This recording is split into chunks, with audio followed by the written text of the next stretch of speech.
সমাজে নোংরামি ছড়িয়ে দেওয়ার চেয়েও বড় পাপ নেশা। একটি হাদিস আপনি শুনে থাকবেন, একজন বেশ্যা মহিলা একটা যুবককে ডাকছে যে তুমি আসো।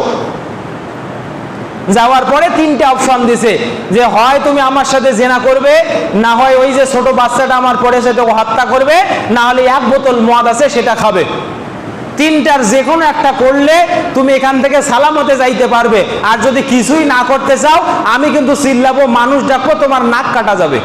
কথা বুঝতে পেরেছেন? এখন যুবকটা চিন্তা করতেছে, হায় রে কেমন কথা হলো, জেনা, ওরে বাপ এ তো মহা বড় পাপ, জেনা এ তো মহা বড় পাপ, এটা করা যাবে না। সন্তান হত্যা তাও তো মহা বড় পাপ। আল্লাহ যে বলছেন ওয়ালা তাকতুলুন নাফসাল্লাতী হারামাল্লাহু ইল্লা বিল হক, কোন হক বৈধ প্রাপ্যতা ছাড়া কোনো মানুষকে তুমি হত্যা করতে পারবে না। না, এই দুটাই কোনোটাই করা যাবে না। জেনা ওয়ালা ইয়াজনুন, আর তারা জেনা করবে না। এই জেনাও পাপ, হত্যা করাও পাপ। তো মদ খাইলে হয়তো আমার স্মৃতি খারাপ হবে, আমি হয়তো হত্যা করব না, আমি হয়তো জেনা করব না, আমি পরে আল্লাহর কাছে এই যেহেতু বাধ্য হয়ে গেলাম তাই মাপ চেয়ে নেব।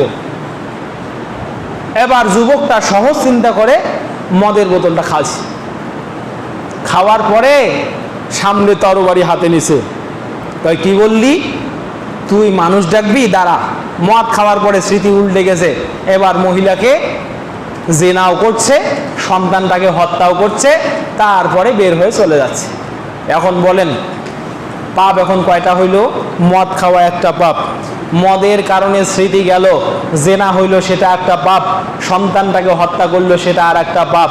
বলেন তো ওই পুরুষটা যদি প্রথমেই জেনা করত, মহিলাটা কিন্তু তাকে আর বাধ্য করতো না, ছেড়ে দিত, তাহলে কয়টা পাপ হইতো? যদি সন্তানটাকে হত্যা করতো তাহলে হত্যার পাপ হইতো, জেনা করা পাপ থেকে বেঁচে যাইতো, মদ খাওয়া পাপ থেকে বেঁচে যাইতো। কিন্তু মদ পান করার পরে মনের আক্রোশে স্মৃতি যখন বিগড়ে গেল, সন্তানটাকে হত্যা করলো, মহিলাটাকেও জেনা করলো। বলেন এবার পাপ কয়টা হইল? বলছেন হে মুআজ লা তাশরিবিল খামরা, খবরদার মদ পান করো না, ফা ইন্নাহা রাসু কুল্লু ফাহিশা, জেনে রাখো যারা মদ খায় ওই ব্যক্তিটা সকল পাপের মূল যেন তার মাথায় নিয়ে নিল। মদ আপাত দৃষ্টিতে মনে হতে পারে যে এটা তো খাইলাম শুধু, কি আর হইল, কিন্তু এই মদ তোমার স্ত্রীকে মা ডাকাবে, তোমার সন্তানকে ভাই ডাকাবে। কথা বুঝতে পেরেছেন? আর কি বলবো আপনাকে, বলেন হুজুর এত নোংরা কথা বললেন, স্ত্রীকে কেউ মা ডাকে? যারা মদ খায় ও যে কত হাজারবার স্ত্রীকে মা ডাকছে তার ঠিক নেই। ওই কারণে ওই স্ত্রীকে মা ডাকার সাথে সাথে তার বিবাহটা বিচ্ছেদ হয়ে গেছে, পরবর্তী যত সন্তান হয়ে গেছে সবগুলো জারজ হয়েছে, সবগুলো হয়েছে জারজ। কঠিন ফতোয়া নিয়ে যান। সম্মানিত উপস্থিতি, তাহলে বলেন মদ সকল পাপের মূল। মদ কি? মদ সকল পাপের মা। আল খামরু উম্মুয যুনুব, মদ খাইলেই সব পাপের দ্বার উন্মোচিত হয়ে যায়। এবার ব্যক্তি যেটা মন চাবে সেটাই করবে, তার কারণ ওই সময় সে তো আর মানুষ নাই, সে পশুর চেয়েও খারাপ। একটা পশুর যেমন হিতাহিত জ্ঞান থাকে না, তেমনি ওই মানুষটা হয়ে যায়। সম্মানিত উপস্থিতি, এজন্য যা বেশি খাইলেই মাথা বিঘ্নিত হয়, সেন্স বিঘ্নিত হয়, ওটার অল্প খাওয়াও হারাম। এই ফতোয়া বিশ্বনবী মুহাম্মদ সাল্লাল্লাহু আলাইহি ওয়াসাল্লামের। বলেন আজকে থেকে মদ ছেড়ে দিবেন কি দিবেন না? বলো যে মদ তো খাই না, আমি তো বারবার মদই বলছি। আমি যে কিছুক্ষণ আগে আপনার বিড়িকে মদ বলছি, আপনি কি সেটা টের পাইছেন? আপনি যে সিগারেট খান বাজারে গিয়ে শখের বসে, বন্ধুর আড্ডাবাজি দেয়, সপ্তাহে নাকি একটা খান, বছরে নাকি একটা খান।